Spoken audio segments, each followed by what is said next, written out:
to be able to model the battle space and to try to stop Ebola. So are you saying that's a good move by Obama? One of the few good moves? Yes, that was an excellent move, and that was initiated by our military, and Obama agreed to it. But I give full credit to General Martin Dempsey, General Williams, and the AFRICOM units because they initiated this perspective, saying that we have to get in there very quickly, be able to contain the situation, and be able to monitor the entire battlefield of diseases and transfer all of their assets, intelligence assets, to West Africa. Eventually, I would hope that the plane flights from Liberia and Sierra Leone would cease and desist. This is absolute nonsense that United and Belgian Airlines are saying that this helps humanitarian conditions. It does not.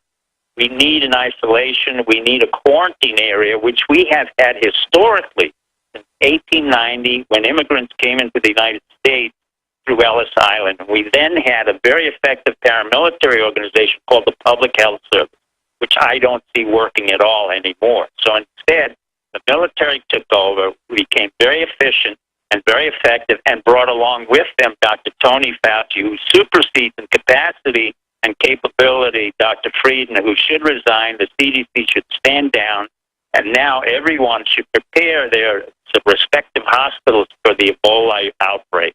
The Ebola is a nasty virus. Let me give you a comparison. On any unit of blood, there will be an HIV, about 10 million HIV viri or viruses.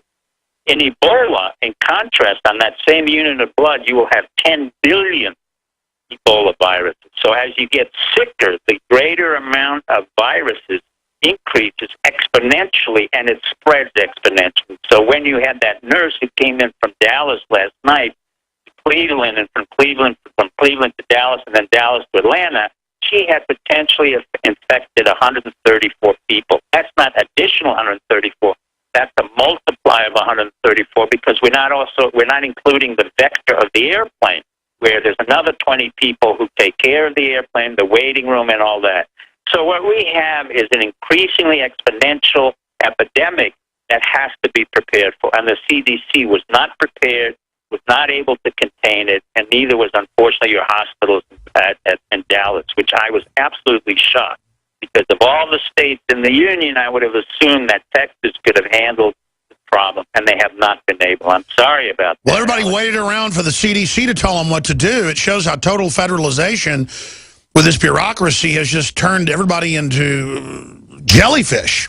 They've been honestly, CDC, everybody knows who has to deal with the CDC was a totally ineffective, dysfunctional organization for 20 to 30 years.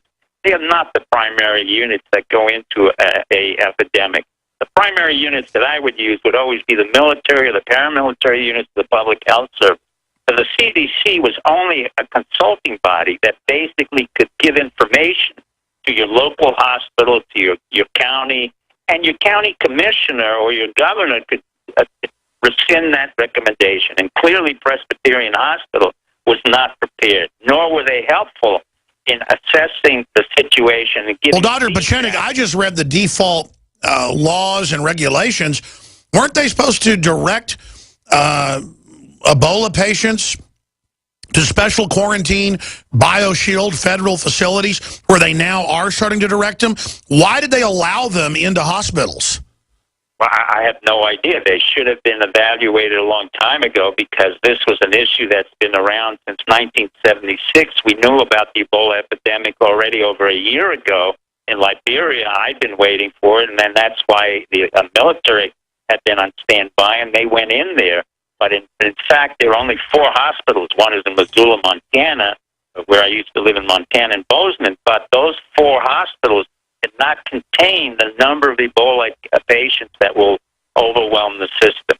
In terms of the preparatory status, it was the CDC that claimed every hospital was ready, and Obama claimed that, and that was false. So you're thinking, I'm about to skip this network break because this subject's so important.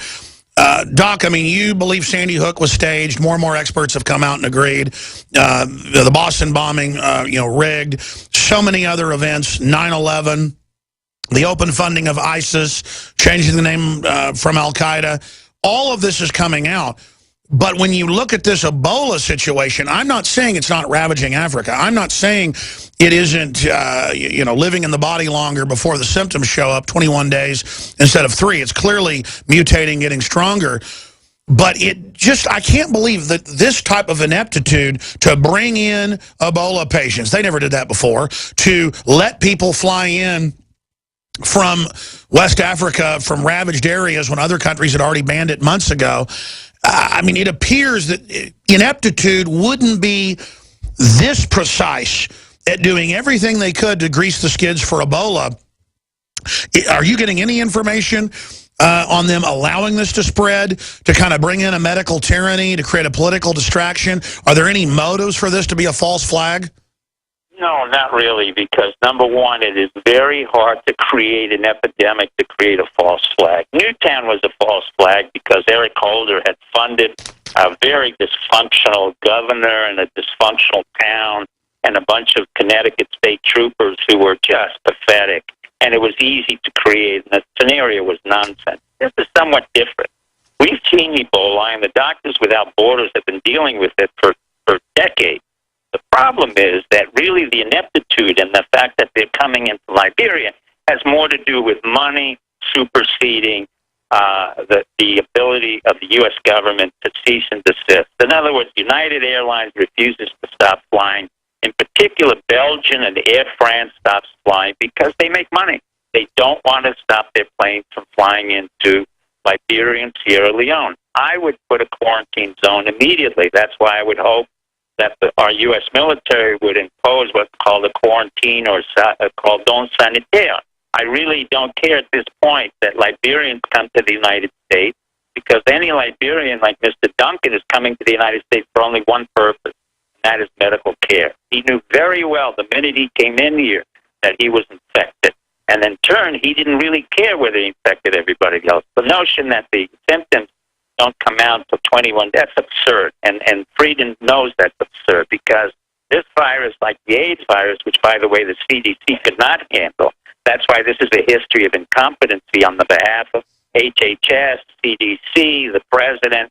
These are incompetent institutions that have been funded, and you're correct, you don't want to pay for them. They could not handle AIDS. Ebola, like AIDS, is an RNA virus which is highly dangerous and mutates very quickly. So immediately that we find a vaccine like we did on AIDS, that will mutate. It'll change so rapidly that it took us years, and Tony Fauci, as National Institute of Infectious Diseases, to be able to contain it. Now, having said all this, you can't create a massive panic. On the same hand, you can't use this for some type of political correctness. I would create a quarantine. I would not allow any flights from Sierra Leone, Liberia. I would let our AFRICOM handle the situation there. I would close off all flights and then make sure all hospitals were prepared, because we're now in the flu season, which means that everybody who's going to go into the hospital or the emergency room is going to come in with symptoms of fever, headaches, nausea, and the doctors have to be prepared, as well as the nurses, to know the difference between Ebola and the flu, and that's going to be a problem. But having said that, I have full faith that somehow America comes out of it. That's my wishful thinking. Sure. As a medical doctor, Dr. Pieczenik, who's been all over the world and taught NBC type classes and things, I know in the military, when you were in the military previously, what does your gut tell you? I'm no epidemiologist. I'm not a virologist, but if you've got people flying who are infectious, if you've got other Africans being issued visas to come in here from West Africa, undoubtedly, there are probably going to be hundreds of people now that end up coming down with Ebola. And if they don't immediately contain them, it'll be thousands. I think there's a pretty good chance we're going to end up with some type of epidemic. Do you disagree with that, or what's your gut tell you?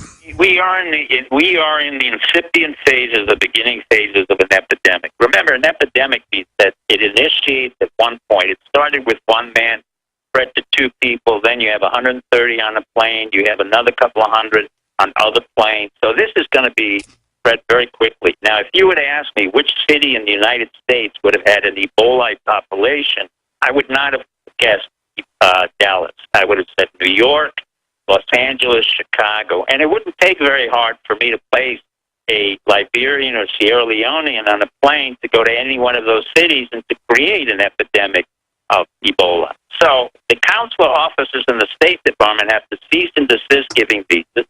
I think there has to be a quarantine. The notion that customs officials can put up this nonsense temperature, engage it, and say that they don't have Ebola, or that Ebola only comes out when there's a fever and they're sweating, that's absolute nonsense. It's an RNA virus. We know it transmits very quickly. And if Dr. Frieden knows differently, and he says it differently, he has no idea of molecular biology, which he didn't know about in HIV, which is also an RNA virus. Sure, they said it was anti-gay to want to quarantine people in 1979, 1980, 81. If they would have done that, we wouldn't have millions of Americans dying from AIDS. Correct, and that was the fault of the CDC. And they had no idea what they were talking about. And now we're against West Africans if we don't want Ebola. So I guess like we have bug chasers that want to get HIV, maybe to prove you're politically correct, maybe young women should go out and ask Liberians to give them Ebola. No. Let's not get too facetious. The issue is it's really quite simple. We have an effective military. We have the right constitutionally to invoke quarantine at any point we want. We actually, in fact, did that, Alex. In the 1900s, when we had immigrants coming in from all over the world, we had the public health service, the military being able to sequester immigrants coming in, put them on Ellis Island for 4 to 5 weeks with all kinds of diseases, cholera, typhus, smallpox, chickenpox, and then by the time they exhibited and manifested the symptoms on Ellis Island, they were then allowed to come back into the United States. Made total sense, but nowadays that would be called homophobic or racist. We should accept all of the Ebola patients, and if other countries are all banning people from West Africa, the U.S. will become the repository of everyone fleeing, and then I think it's a guarantee that we're going to get an Ebola pandemic out of the epidemic if this continues. How do you think the CDC and Obama and others are thinking they're going to get away with their clear stand down, whether it was from incompetence or on purpose? It doesn't really matter. It's criminal negligence, in my view, Dr. Pieczenik. I don't know what they're thinking. I mean, if you're right that they're really this inept, and I've talked to senior Secret Service folks, I'll just leave it at that have been inside, not just Bongino, but other people, in person, not over any telecommunications, and they tell me that they can't tell me what's going on in the White House, but they say it is over the top. And then they point out what that FBI agent said he saw in the White House when Clinton was there, and they said 10 times worse than that. Well, the stuff that he brought out was over the top. I mean, it sounds to me like Obama and his controllers literally are watching Sports Center and playing golf all day. And so who is running the country, Dr. Pieczenik? No one. And I've said it from day one. Remember, when I first went on your show and I said there was going to be a stand down in Newtown, that he didn't kill Osama bin Laden because bin Laden's been dead for 10 years, I questioned the credibility and the effectiveness of Obama. I still maintain that. The man should never have been president. He's not qualified to be president, and he should resign, and we should have someone else take over. That issue is standing right now. It depends on the American public, on Congress, but we have had an ineffectual Congress. So what happens? In return, our military has the right and has appropriately acted to take over some of the functions that the President of the United States has mismanaged. ISIS, a complete creation of the CIA in our civilian capacity to create wars that we eventually fight against ourselves. I said it in a blog where we're now ending up where ISIS will end up in Baghdad, although some of the military disagree with me. They're on the outskirts of Baghdad. It reminds me of 35 years ago when I was ordered by the Nixon administration to debrief Ambassador Martin in the evacuation of Saigon. And so we have created the monster like CIA created the Viet Minh, Viet Cong, and then eventually the military had to go in, and we lost the war. We've lost another war. We've lost wars after wars after wars. It's not just Obama who's incompetent. Bush Jr., Clinton. So the question is, what does America want, and what is it willing to fight for? We can complain as much as we want, but from day one, when you and I got together 12 years ago, and I've always respected your courage and your bravery, and some of us call us, the outlier, and I don't particularly care what they say. Everything you and I have said has come out true. It really has. Dr. Pieczenik, stay there. I want to finish up on the economy, on North Korea and Russia. We're on the Stay march. with us.